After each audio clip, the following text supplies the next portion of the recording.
nuclear power sits in a strange place in public debate. It is described as dangerous by some, indispensable by others, and misunderstood by almost everyone in between. So before we argue about whether it should expand or decline, we need a clear map of what it actually is. At its core, nuclear power is simply electricity generated from energy released inside atomic nuclei. Most of that electricity today comes from fission, where heavy atoms such as uranium split into smaller atoms and release heat. That heat boils water, produces steam, spins a turbine, and drives a generator. In other words, despite the futuristic reputation, the final steps look very familiar: heat to steam, steam to motion, motion to electricity. What makes nuclear unique is not the generator but the fuel physics, the safety requirements, and the long planning horizon. When people talk past each other on nuclear, it is usually because one side is focused on climate urgency, another on accident risk, and another on cost and timelines. All three matter. This video is about putting those pieces together so we can evaluate nuclear as a system, not as a slogan. Let's start with the three nuclear pathways people often mix together: fission, decay, and fusion. Fission is commercial reality. It powers nearly all nuclear electricity on Earth today. Decay is a different use case. In niche systems, especially deep space probes, radioactive materials naturally release heat over time, and that heat can be converted into electricity in compact generators.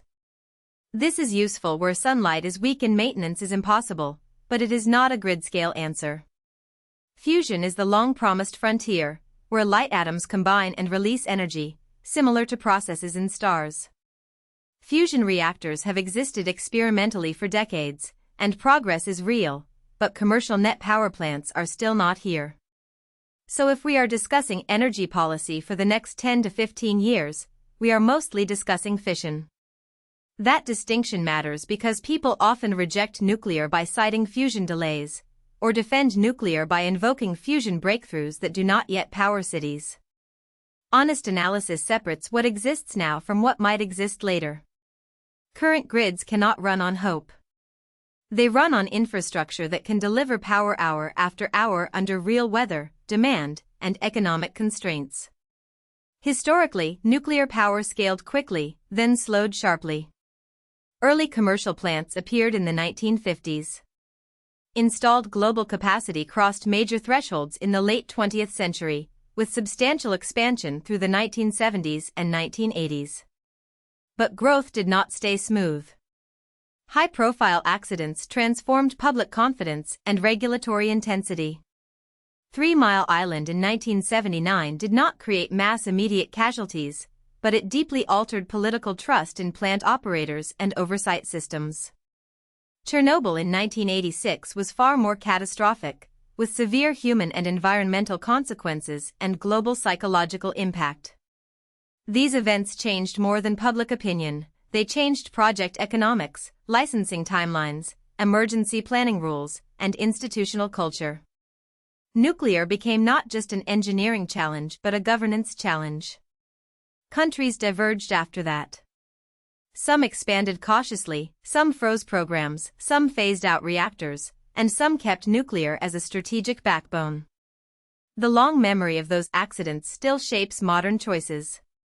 When people ask why nuclear projects are slow or expensive in many regions, part of the answer is technical complexity, but a large part is historical experience translated into layers of legal and procedural control designed to prevent low-probability, high-consequence failure. Where does nuclear stand today? Globally, it provides a meaningful but minority share of electricity, around a tenth in recent years. That might sound modest until you compare it with total demand. Global electricity systems are enormous, so even single-digit or low double-digit shares represent vast output.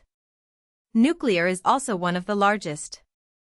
Low-carbon sources, second to hydropower in many summaries. In practical grid terms, it contributes stable generation that does not depend on sunlight or wind conditions. The world currently operates hundreds of civilian reactors, and while many older plants remain in service, new construction is concentrated in specific regions, especially Asia. The current build wave is dominated by Generation 3 designs, which generally include enhanced passive and active safety features compared with older fleets. At the same time, momentum is uneven. Some countries are building aggressively to secure long-term energy supply and limit fossil dependence. Others remain hesitant due to financing, waste politics, or institutional capacity. So the present nuclear landscape is not a universal revival or universal decline. It is a patchwork shaped by local economics, regulatory competence, industrial supply chains, and national risk tolerance. One concept that helps explain nuclear's role better than raw capacity numbers is capacity factor, which measures how much electricity a plant actually produces relative to its maximum possible output over time. Nuclear fleets often run at very high capacity factors, commonly near or above the high 80s and low 90s% range in strong-performing countries. That means reactors are generating close to full power for much of the year. Compare that with variable resources whose output depends on weather patterns and daily cycles, and you can see why 1 gigawatt of nuclear capacity does not equal 1 gigawatt of every other technology in delivered annual energy. This does not make one resource universally superior. It means they solve different parts of the grid puzzle. High-capacity factor sources support reliability and reduce the need for backup during calm nights or cloudy demand spikes. Variable renewables can provide very low-cost energy when available. Storage, demand response, transmission expansion, and flexible generation then tie the system together. Nuclear's high utilization is one reason some planners value it despite high upfront costs. Once operating, it can produce large volumes of low-carbon electricity consistently for decades. Safety is the most emotionally loaded part of the nuclear conversation, and for good reason. Nuclear accidents are rare, but when severe failures occur, consequences can be long-lasting and psychologically profound. Yet risk analysis in energy must compare alternatives, not isolate one technology in fear. Fossil fuels impose continuous harm through air pollution, mining injuries, and climate impacts that unfold at population scale. Several comparative studies find that, per unit of electricity generated, nuclear has lower mortality than coal, oil, and often gas, largely because it avoids routine combustion pollution. Some analyses even estimate substantial life years saved when nuclear displaces fossil generation. These findings do not erase legitimate concerns about radiation, emergency preparedness, or long-term contamination scenarios. They do force a more disciplined question, compared with what? If a region closes nuclear and replaces it with fossil fuel generation, immediate radiological anxiety may decline while chronic health burdens rise through particulate and pollutant exposure. If a region replaces nuclear with robust low-carbon alternatives plus storage and firm backup, the risk profile changes differently. The key is not pretending nuclear has zero risk. The key is comparing real-world risk stacks honestly across complete energy pathways. Climate framing is another area where precision helps. Nuclear plants emit essentially no greenhouse gases during electricity generation, and their full life cycle emissions are generally low relative to fossil fuels. That places nuclear in the same broad low-carbon class as wind, solar, and hydro when judged by operational climate impact. But low carbon does not mean impact-free. Nuclear still involves fuel mining, material processing, construction emissions, and end-of-life management. The same is true for renewables, which require mining, manufacturing, and grid integration infrastructure. Mature climate strategy therefore avoids binary narratives like nuclear or renewables. A practical decarbonization portfolio asks, which combination can reduce emissions fast, maintain reliability, and remain politically and financially durable?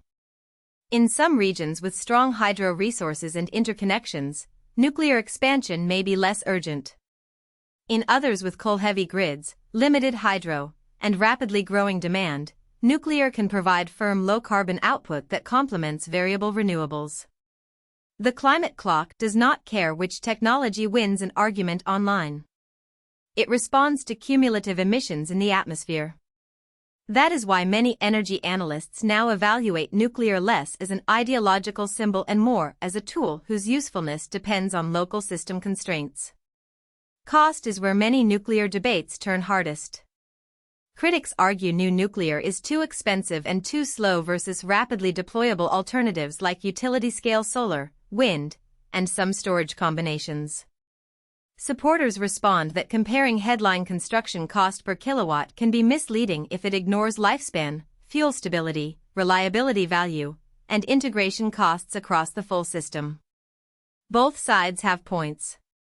Nuclear projects can suffer from cost overruns, regulatory delays, financing pressure, and supply chain bottlenecks, especially in countries that build infrequently and relearn processes each time. But where standardized designs, stable policy, experienced workforces, and serial construction are present, outcomes can improve. The bigger lesson is that delivery institutions matter as much as reactor physics. A country with weak permitting discipline and fragmented procurement can make any megaproject expensive, not just nuclear. Conversely, coordinated long-term planning can lower cost uncertainty. For citizens, the meaningful question is not whether one spreadsheet line item looks large. It is whether the total electricity system over decades remains affordable, reliable, and low carbon under realistic weather extremes, fuel volatility, and demand growth.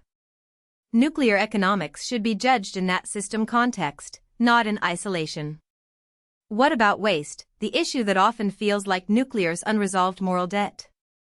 Spent nuclear fuel is hazardous and politically sensitive, and long-term stewardship must be credible across generations. The volume, however, is much smaller than many people imagine relative to fossil waste streams released directly into air. Nuclear waste is concentrated, monitored, and managed. Fossil emissions are diffuse, massive, and historically underpriced in their damages. That does not trivialize the challenge. It means the challenge is governance, secure storage, transparent accounting, robust containment design, and durable institutions that survive political turnover. Interim storage solutions exist and are widely used, while deep geological repositories represent the long-term strategy in many national programs. Public trust hinges on whether authorities communicate honestly about timelines, monitoring, and contingency planning. If officials frame waste as easy, they lose credibility. If they frame it as impossible, they ignore demonstrated progress. The mature stance is to treat waste as a solvable engineering and policy commitment requiring disciplined funding and oversight from day one, not a problem postponed to the end. Nuclear can only claim climate responsibility if waste responsibility is built into the same social contract. Fusion deserves a separate reality check because it captures imagination and can distort planning. Fusion research has advanced meaningfully, including experiments that achieved important technical milestones. But milestone headlines are not the same as commercial deployment at scale. Grid operators need dependable generation assets, financing frameworks, licensing pathways, and supply chains, not just physics demonstrations. So fusion is best viewed as a strategic long-term bet with potentially transformative upside, not as an excuse to delay decisions about present infrastructure.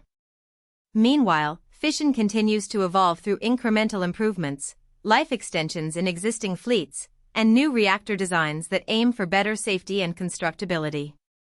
Some next-wave concepts promise modular manufacturing and reduced siting constraints, though many remain pre-commercial and must still prove cost and deployment speed in real markets. The takeaway is simple: future innovation matters, but today's decarbonization challenge is immediate. Societies should invest in fusion R&D without pretending it can replace near-term action, and they should evaluate fission options with clear eyes about benefits, risks, timelines, and institutional capability. Energy transitions fail when policy confuses promising science with available infrastructure. So how should a viewer think about nuclear power after stripping away slogans? Treat it as one high-impact option in a broader low-carbon portfolio, neither miracle nor monster.